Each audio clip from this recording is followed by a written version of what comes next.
Aula de fundamentos, a gente vai entender tudo sobre o conceito de como o Design Thinking foi criado, os fundamentos que gerem o seu funcionamento e, em alguns casos, também de aplicação. Dentro desse módulo, a gente vai explorar um pouco a origem e o propósito do Design Thinking, design centrado no usuário, mindset e valores do Design Thinking. Para começar, vamos falar um pouquinho sobre a origem do Design Thinking.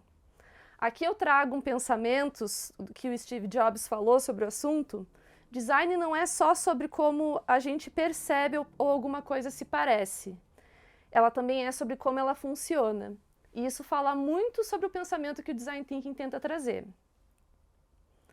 Para a gente começar a contextualizar um pouco, eu vou trazer aqui um conceito que ele é mais relacionado ao empreendedorismo, mas rapidinho a gente já vai entender como que isso se relaciona com Design Thinking. Se a gente fizer uma correlação entre o tempo e o crescimento de uma empresa, a gente obtém uma curva que é bastante famosa, chamada curva S. E esse comportamento ele é bastante comum na maioria das empresas, onde elas começam um ciclo de crescimento, né, tem a sua ascensão, né, como a gente vê aqui, e chega um momento em que atinge um patamar, né, e teoricamente parece que a empresa não cresce mais. Esse comportamento da curva S, principalmente quando a gente está em ascensão, ele nada mais é que várias curvinhas S, né, fazendo a melhoria contínua e a inovação incremental, ou seja, uma melhoria atrás da outra, né, fazendo mudanças incrementais no sistema e com isso a empresa acaba, né, tendo seu crescimento. E esse é o sistema que operava, né, o sistema atual é o sistema que opera até hoje. De uns anos para cá, surgiu um novo comportamento no mercado, né? Parece que o ciclo de crescimento de algumas curvas S, ele é um pouco mais acentuado. De uns anos para cá, as empresas começaram a apresentar um comportamento um pouco diferente. Se notou que a curva S, ela tinha um crescimento quase que exponencial. E isso, né, gerou uma mudança muito grande na forma como a gente encara empreendedorismo. Nesses casos, a gente costuma dizer que as empresas tiveram alguma mudança disruptiva, que fizeram com que essas empresas tivessem um comportamento exponencial, um crescimento exponencial. E muita gente fala que esse é o sistema futuro, né? Um sistema que vai substituir as curvas S do sistema antigo. Mas, na verdade, esse sistema já está aí e eu vou mostrar um exemplo.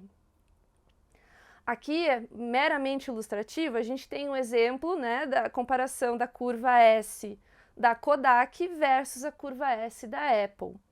A gente nota que ambas estavam num comportamento antigo, né, num momento de estagnação, começaram a investir em melhoria, cresceram e chegaram num patamar. Se vocês notarem, tem um momento em que a Kodak chega no ápice. E esse ápice da Kodak, ele coincide com o momento em que a Apple começa a ter um comportamento exponencial. O que esse momento mostra, né? Lá por meados dos anos 2005, exatamente em 2007, a Apple lançou o iPhone.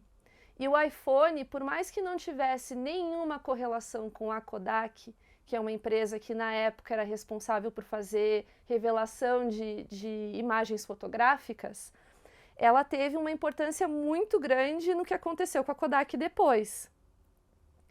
A Apple, quando lançou o iPhone, mudou a forma como as pessoas consomem fotografia. E a partir daí, uma série de outras empresas começaram a aderir a esse novo movimento. Veio o Instagram, veio a GoPro, a gente parou de imprimir fotografia, a fotografia passou a ser muito mais consumida como meio digital do que como meio físico. E isso fez com que a Kodak não conseguisse recuperar o seu crescimento e acompanhar. Então a Kodak acabou caindo, né, morrendo nesse contexto, né, acabou diminuindo muito o seu tamanho. E a Apple iniciou o seu ciclo de exponencialidade, começou a ter um crescimento, né, vertical exponencial. O que isso tem a ver com o Design Thinking no final das contas? O Design Thinking não deixa de ser uma forma de buscar por essa disrupção, uma forma da gente trazer inovação para os contextos e conseguir enxergar os problemas de formas diferentes, que foi o que a Kodak não conseguiu fazer nessa época e que por alguma coincidência a Apple fez. O que a gente tem, na verdade, é um grande paradigma, né? O paradigma, vamos dizer, do nosso século. Tem um livro bastante famoso, Vai Lá e Faz, o Thiago Matos, que diz: a gente não está numa era de mudanças, a gente está numa mudança de eras. Exatamente assim está escrito no livro. E é isso que a gente está vivendo hoje. O que a gente vive hoje é um paradigma entre um mundo que foi concebido para operar no formato industrial, onde a gente pensa em problemas de forma sequencial, onde a gente vê números, pensa em matemática, a gente vê letras, a gente pensa em português. E um mundo, na verdade, que agora necessita de ofertas de serviço e um pensamento muito mais digital, onde a gente faça ofertas de coisas que, na verdade, às vezes a gente nem imagina, porque são soluções totalmente novas que precisam vir de um pensamento disruptivo. Pensando nisso, aqui eu tenho um exemplo, falando de solução de problemas, que é para isso que o Design Thinking foi feito. Imagina que a gente tem um problema e a gente vai resolver esse problema com um pensamento industrial, né? Como que a gente fazia, como que a gente ainda faz como que a gente ainda faz em muitos contextos? A gente tem um problema e a primeira coisa que a gente faz é ver se existe algo similar no passado. Esse problema já aconteceu alguma vez? Eu já vi isso? Isso já aconteceu na minha empresa, com alguém conhecido? E aí eu começo a eliminar as minhas possibilidades. Depois disso, eu vejo de quais alternativas possíveis eu consigo resolver aquele problema. Vejo tecnicamente aquilo que é possível, vejo financeiramente aquilo que é possível, e aí eu já descarto mais um monte de possibilidades. Depois eu avalio qual que é a teoricamente melhor. E aí eu já elimino mais um monte de possibilidades também. Depois que eu passo por essa peneira, eu escolho aquela que teoricamente faz mais sentido e testo. E fico torcendo para que dê certo. Quando a gente analisa os problemas dessa forma, basicamente a gente está analisando só sobre duas dimensões: se é tecnicamente possível e se é financeiramente viável. E tá tudo bem, essa é uma forma de se conseguir inovação. Mas será que é a única? E será que é aquela que a gente vai conseguir encontrar resultados diferenciados? A primeira coisa que a gente tem que se perguntar para começar a pensar diferente é se não tem mais nada que a gente está vendo nesse contexto. Será que se eu só analisar os problemas sob os pontos de vista da tecnologia ou financeiros é o suficiente? Pois bem, o mundo está cheio de coisas que a gente não necessariamente sabe o que são, ou que não necessariamente tem uma resposta certa ou errada. E é esse viés binário que o Design Thinking tenta quebrar. Aqui tem vários exemplos, né? Tá, vamos lá. São 3 ou são 4 barras? Existe certo ou errado nessa circunstância? Ou ainda, o vestido é preto e azul ou ele é branco e dourado, né? Quem já não sofreu com isso? A bailarina roda no sentido horário ou no sentido anti-horário? Enfim, o mundo está cheio dessas pegadinhas que não existem resposta certa ou errada. Mas a gente precisa fazer um esforço para entender, né, de quantas formas diferentes a gente consegue analisar o problema e de que forma as pessoas estão enxergando esse problema. Ou então as fotos que rodam na internet, né? O cachorro tem 2 cabeças. Essas fotos são diferentes. Olha aquela criança grande com cara de adulto. Ou uma moça com a cara de cavalo. O que é verdade e o que não é? O que é certo e o que não é? Essas fotos não necessariamente não são verdade. Elas são verdade porque elas foram fotos tiradas de verdade. Mas será que isso representa a realidade? Com que olhar a gente está analisando os nossos problemas? Quando a gente usa um pouco dessa analogia para a realidade de resolver problemas num contexto mais digital, a gente começa a fazer algumas perguntas diferentes para poder resolver um problema. A primeira delas é exatamente com relação à visão dos problemas. Existem outras perspectivas das quais eu consigo analisar o problema? Será que o problema de onde eu estou enxergando é o mesmo problema que o meu cliente enxerga? É o mesmo problema que o meu colega enxerga? É o mesmo problema que o meu CEO enxerga? De quantas perspectivas diferentes eu consigo analisar o meu problema? Depois disso, depois de ter entendido todas as perspectivas possíveis do problema, qual que é o meu real problema?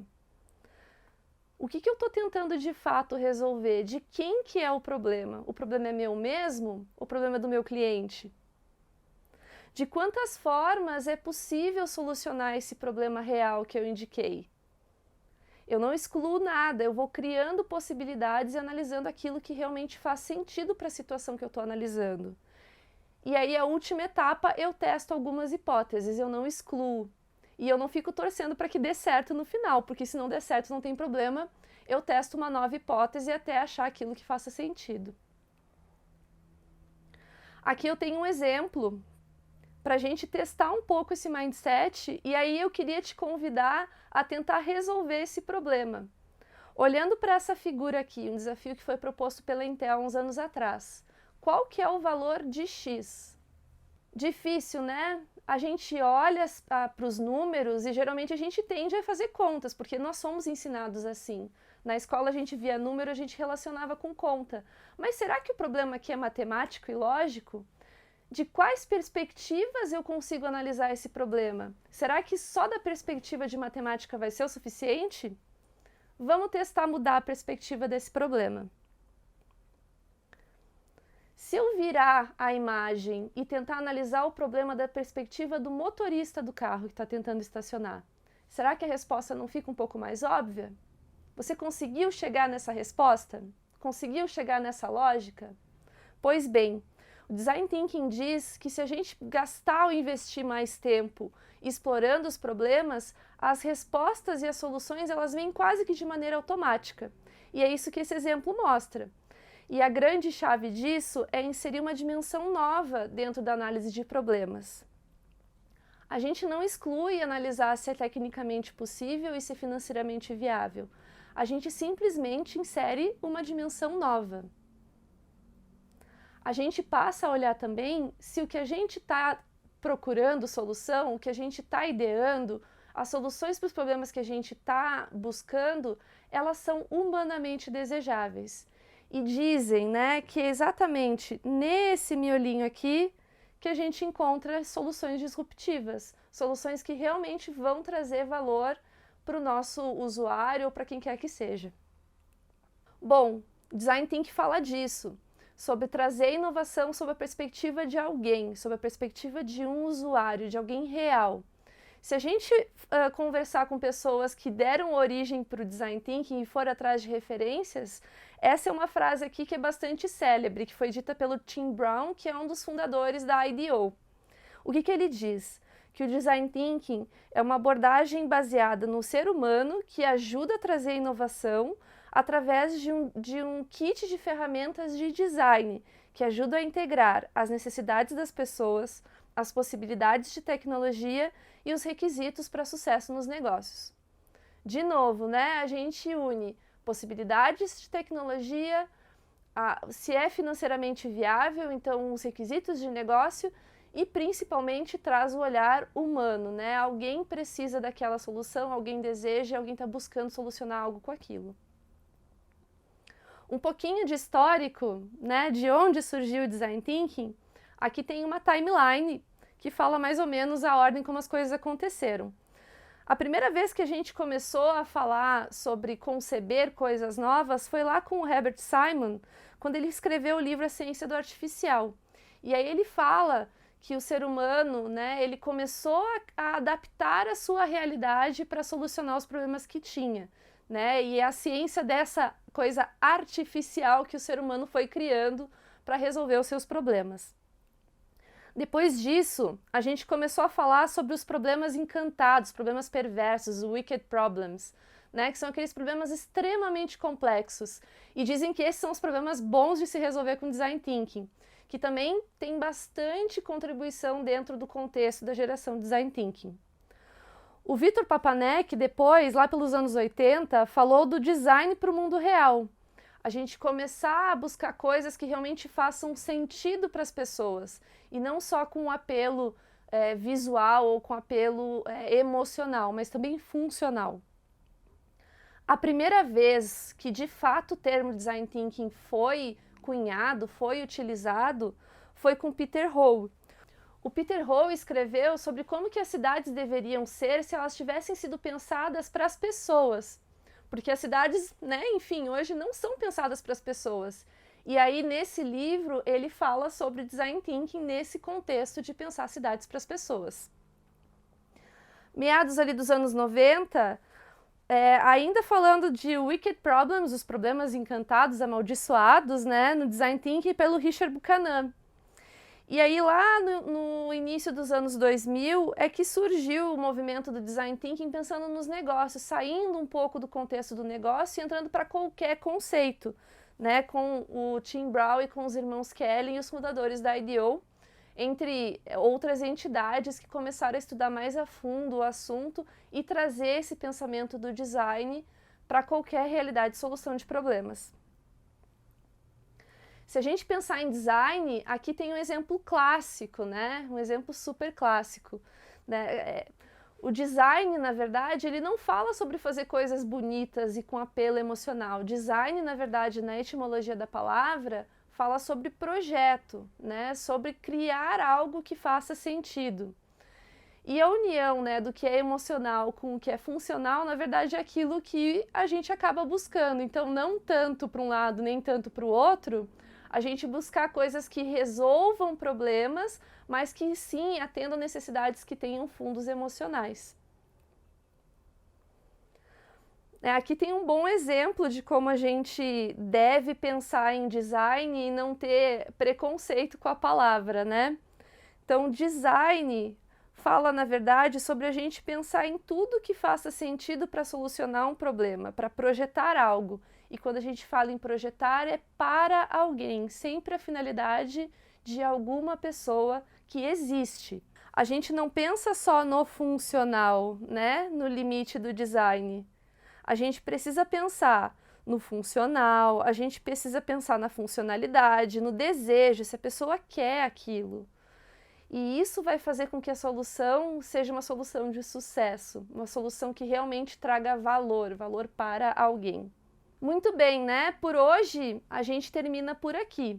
Na próxima aula a gente vai falar um pouquinho mais a fundo sobre o contexto do Design Thinking falando de usuário para alguém, projetos para alguém, né? Com mais foco em design centrado no usuário. Com alguns exemplos de como o Design Thinking ajudou algumas empresas e alguns problemas a encontrarem soluções que fizessem sentido para alguém.